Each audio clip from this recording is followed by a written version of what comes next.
As this show is a parody, it naturally takes a lot of creative liberties when writing the characters, including having them address their flaws, but also confront them head on.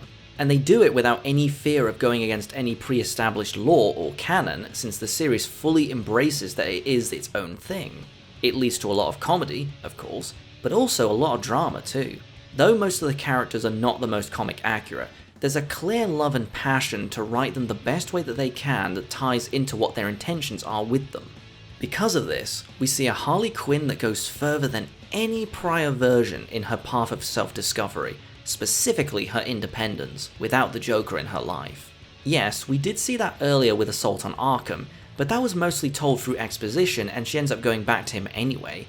And Injustice 2, but that was triggered by the Joker's death as opposed to her leaving him on her own.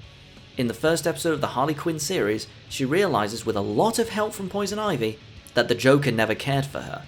And that's it, she never goes back. She's tempted once or twice in the first season, but that's about it.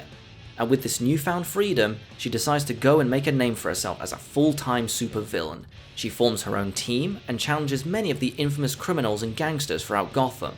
It's weirdly cathartic to see this despite her still being an incredibly violent person. And the show makes that perfectly clear. They really love being as unapologetically gory and brutal as they possibly can.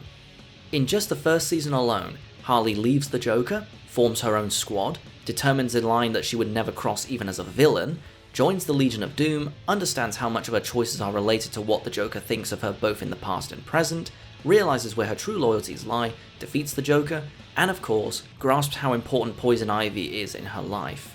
Most of which is done through Harley psychoanalyzing herself by talking with her past self, like a split personality, which is so brilliant because this shows deep down how self-aware she's become since leaving the Joker. This is what I wish they did more of with the Arkham Games version.